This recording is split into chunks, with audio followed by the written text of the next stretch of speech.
안녕하십니까, 진수선입니다. 제가 이 방송을 시작할 때는 7월이어서 그동안 방송을 할 때마다 더위 타령을 하고는 했습니다만, 자연이라는 이런 기가 막힌 시기는 흐르고 흘러서 이제는 이렇게 긴 소매 옷을 입어도 될 만큼 더위가 많이 누그졌습니다. 지금까지 저는 이 방송을 하면서 한자에 대한 이론 부분에 대해 중점적으로 말씀을 드리고 있습니다만은, 그래서 지금까지 방송은 어쩌면 재미적인 측면에서는 감성을 자극할 만한 재미가 없었던 것도 사실입니다.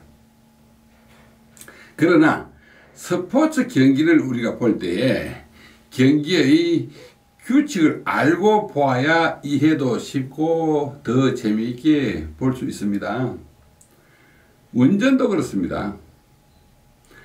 주차를 잘 한다든지 언덕바지에서 밀리지 않고 앞으로 아주 무난하게 잘 올라간다든지 하는 그런 기능만 숙달해서 잘 한다고 해서 운전을 잘 하는 것이 아니라, 도로 표지판도 제대로 볼 줄 알고 교통 법규도 알고 운전을 해야 하듯이, 이론과 총론이라는 것은 건너뛸래야 건너뛸 수도 없는 것이 사실입니다.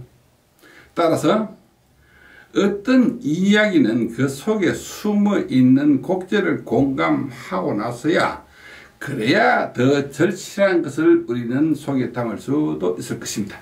그래서 오늘은 지금까지 하던 것에서 계속 이어서 한자의 종류에 대해서 말씀을 드리도록 하겠습니다.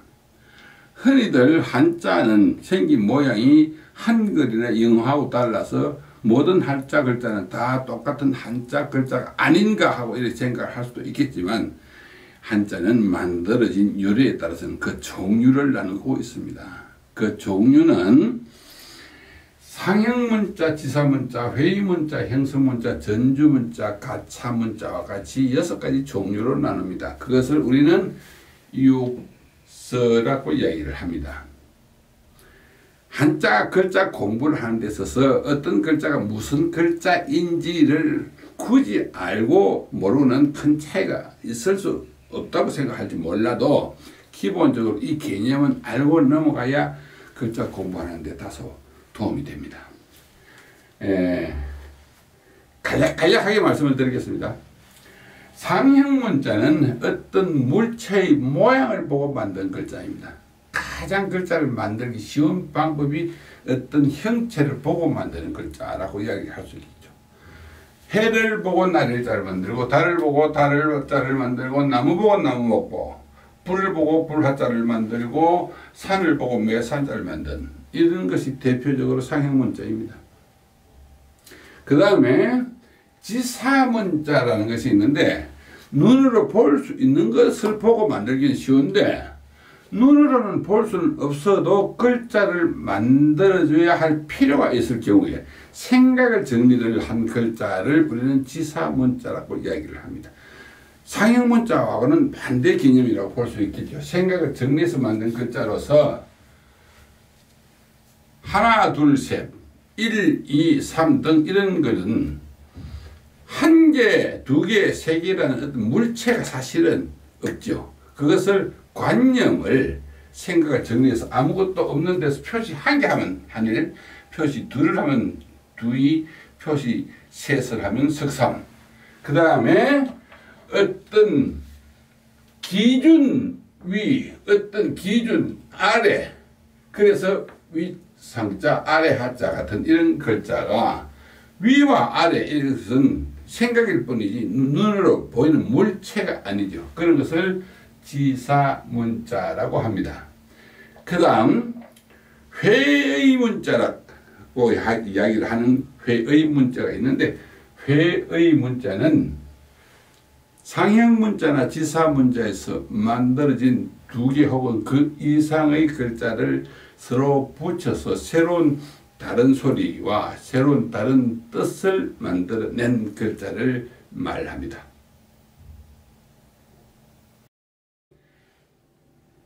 회의 문자 중에서 아주 이해가 쉬운 글자 두 글자를 예를 들어서 제가 써보도록 하겠습니다.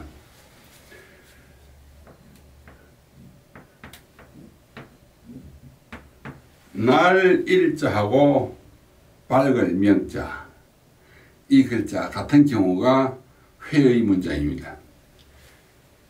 상형 문자 날일자하고 상형 문자 달월자를 두 개 붙여서 일도 월도 아닌 명자가 되었다. 그 밝을 명자는 해와 달이 함께 있으니까 밝을 수가 없죠. 밝을 수밖에 없지요. 그 다음 이 글자는 밝을 명도 되고 내일 명도 된다고 했습니다. 해가 떠있던 자리를 달에게 넘겨주었으니까 날이 바뀌어서 오늘에서 내일로 넘어갔다.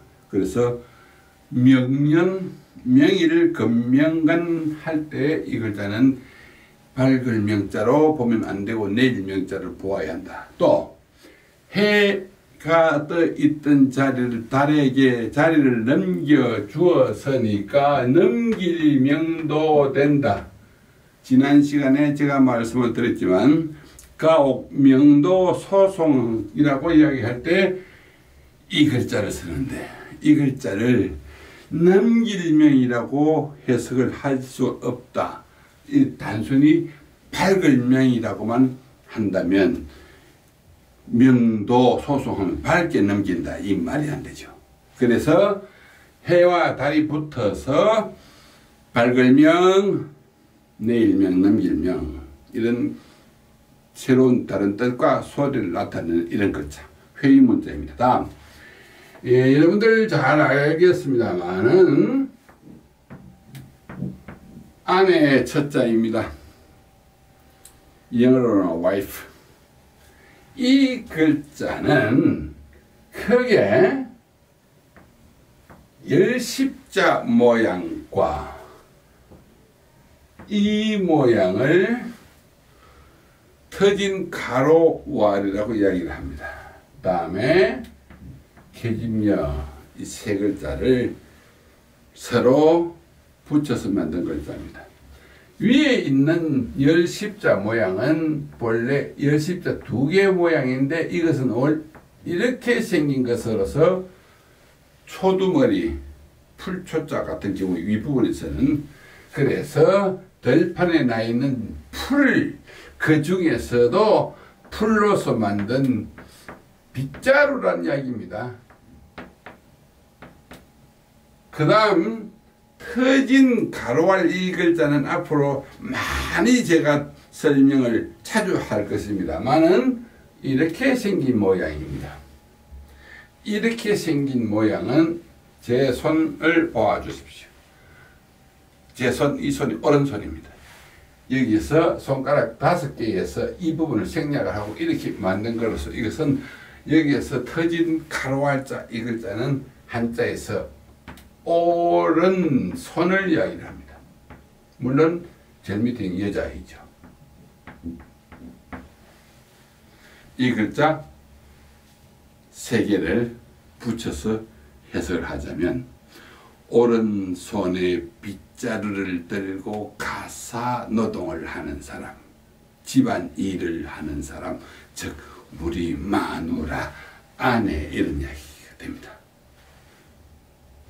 대표적으로 회의 문자, 아내 첫자 같은 이런 경우입니다. 이것은 이렇게 글자를 파자, 글을 쪼개서 해석을 하는 걸 파자라는데 파자를 해서 설명을 듣지 않으면 왜 이 글자가 아내 첫자가 되었는지 이해를 하기가 쉽지는 않습니다. 회의 문자입니다. 다음 형성문자. 형성문자는 그 많은 한자 중에 약 75% 정도 된다고 보아도 무방합니다. 약 4분의 3. 이를테면 아내 첫자 같은 경우에 앞에다가 이렇게 신방변 붙이면 이 글자가 슬퍼할 첫자입니다. 처참하다 할 때. 처는 천데 뒤에 있는 글자가 첫자이니까 잘은 몰라도 첫자 같을 것이다 하고 어림짐작으로 처하면 맞는 경우가 형성문자이기 때문에 그렇습니다. 이 뒤에 있는 부수는 앞에 있는 그 글자가 신방변 마음심자를 다르게 이런 모양으로 선다 했습니다. 이 부수에서 뜻을 나타내고 이것은 한자에서 공식입니다. 부수는 뜻을 나타내고 부수가 아닌 부분의 글자가 소리를 나타낸다.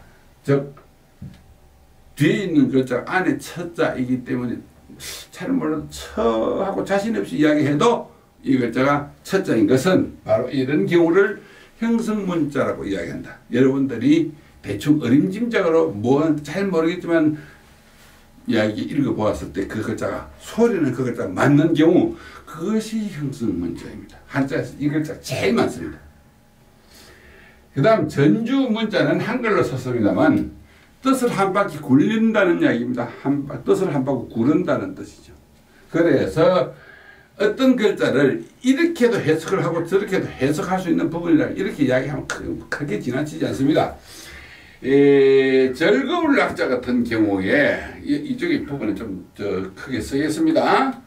흰 백자하고 양쪽에 작을 요자 쓰고 밑에 나무목 한 글자에 이 글자 절거울락 혹은 좋아할 요 혹은 풍류악 이런 글자인데 이 글자는 본래 나무로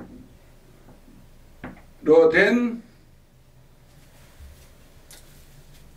무대 같은 장치 위에 악기를 이래 놓고 옛날에 이 장사를 하던 사람이 악기를 놓고 혼자서 호객 행위를 할 때 쓰는 일종의 1인용 연주시설이라고 보면 됩니다. 그래서 풍류라는 뜻도 있고 좋아한다는 뜻도 있고 즐긴다는 뜻도 있기 때문에 한 가지 글자를 두 가지 세 가지로 나누어서 볼 수 있는 어떤 그런 경우를 전주문자라고 한다. 뭐 그 정도만 아시면 됩니다. 다음 가차 문자는 가차 없다는 이런 이야기와 똑같이 빌린다는 이야기입니다. 빌린다. 그래서 임시로 어떤 뜻과 소리를 나타내는 글자를 가차 문자라 하는데 많지는 않아요. 주로 한자에서 어조사, 우리말에서는 뭐을, 뭐를, 뭐을를, 이가 이런 토시, 어조사로서 쓰이는 글자가 주로 이 가차 문자가 많습니다. 그래서 오늘은 한자 육서에 대해서 대충 이 정도 설명만 드리도록 하고 다음 이야기로 넘어가도록 하겠습니다. 그러면 이어서 이 한자 글자 속에서 쓰이는 획수나 어떤 글자 중에서 암호처럼 쓰이는 글자 이야기를 세 번째로 이어나가도록 하겠습니다. 제일 처음에는 삐침에 대해서 이야기했고 두 번째는 갈구리에 대해서 이야기했고 오늘은 이런 모양의 글자를 가지고 이야기를 하려 합니다. 여러분들은 사시면서 자주 친구들이나 지인들과 같이 여럿이 모여서 어떤 식당 같은 데 가서 식사를 같이 하는 그런 때가 많이 있을 겁니다. 억지로 이야기하면 회식, 그 중에서 제가 한자로 합동회식 이렇게 썼습니다. 글자는 조금 작게 보입니다. 합동회식. 이 글자 앞에 있는 합동회식 이 글자를 보시면서 혹시 여러분들은 이 글자 속에서 어떤 공통점을 발견하실 수 있는지 모르겠습니다. 그 이야기를 하려 합니다. 합동회식 이런 글자를 쓸 때 공통적으로 쓰이는 글자가 이 글자입니다. 그 외에도 다 첨자나 창고, 창자 같은 이런 경우에도 위에 이 부분들이 들어 있습니다. 제 자랑 같습니다만 책에는 잘 찾아볼래요? 잘 찾아볼 수도 없는 그런 이야기가 됩니다. 한자에서 이 모양은 덮개 혹은 얼개라고 생각을 하시면 됩니다. 민간머리 같은 경우도 그런 경우로 쓰는 경우가 있습니다. 덮개나 얼개, 속에 이런 이야기죠. 어떤 덮개 속에 똑같은 성질의 것을 한꺼번에 모아 놓았다, 이런 이야기가 됩니다. 합할합자. 이 글자가 요 글자 밑에 어떤 물건을 모아 놓은 것입니다. 이 글자하고 합할하고 그 같을 통자에는 똑같은 글자입니다. 모양만 이 부분을 사람 인자 모양에서 멀경몸 이런 식으로 모양만 바꾸어 놓았지, 이 글자는 성격으로서는 똑같습니다. 성격으로는 똑같습니다. 몰 회자 이렇게 들어갔죠. 그 다음에 밥식자 같은 경우는 이 밑에 사실은 흰백자하고 비수비라는 글자, 이 글자가 붙여서 만들어진 글자입니다. 그래서 이 글자는 설명을 하자면 밥솥 안에 쌀, 보리, 콩 여러가지 잡곡 같은 걸 넣어서 삶았을 때 구수한 냄새 나는 거, 이런 뜻입니다. 그래서 밥솥 안에 여러가지 곡물을 한꺼번에 넣어 놓았다, 이런 이야기가 되는 거죠. 밥식자는 그렇게 만들어지고, 그 다음에 이 사람인 밑에 한일하고 이 모양 밑에 입구 2개, 사람인 2개 한 글자는 다 첨자인데, 옛날에 벼슬 이름 중에서 첨지 있었죠. 김첨지, 박첨지 뭐 이런 이야기 할 때 첨지 할 때 이 그때 쓰는 글자입니다. 다 첨자. 그 다음에 창고, 볼 것 없이 창고에는 여러 가지 종류의 물건을 쌓아 놓은 곳입니다. 그래서 이 글자가 된 것이죠. 그렇듯이 한자에는 이 모양으로 나오는 글자는 똑같은 어떤 물건을 어떤 공간 안에 한꺼번에 같이 모아두었다, 이런 이야기가 되는데요. 이 글자 다음에 나오는 글자가 여러분들 너무나 잘 아시는 하여금영자. 이 글자는 밑에 있는 이 부분의 글자가 병부절이라는 글자입니다. 이 글자를 바꾸어서 이런 모양으로 쓰기도 하는데, 이 병부절자, 이 글자에 대해서는 설명이 좀 더 필요할 것 같아서 사진을 가지고 여러분들께 보여드리도록 하겠습니다. 한자에서 이 글자는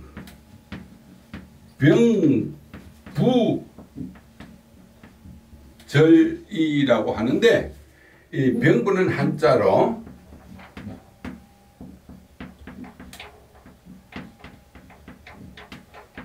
군사병자와 부호부자를 써서 병부를 하는데, 이렇게만 가지고도 이해가 잘 안 될 겁니다. 이 병부란 말은 발병부라는 말인데, 발병부는 즉 발병이라는 말은 국가에서 군대를 동원을 할 때에 임금이 내리는 명령을 구두로서만 하는 것이 아니고, 병부라는 것을 만들어서 임금이 다른 한쪽을 가지고 있고 다른 또 한쪽은 그 지방 주재관에게 나누어 주어서 정작 군대를 동원할 필요가 있을 때 임금이 교지를 내리면서 병부의 한쪽을 그 지방 군대 책임자에게 내려주는 겁니다. 그때 군대 책임자는 임금이 내린 병부의 반쪽을 맞추어 보고 그것이 확인이 되면 그때서 비로소 군대를 동원하게 된다는 이야기인데요. 발병부는 그림으로 치면 바로 이런 것입니다. 보이십니까?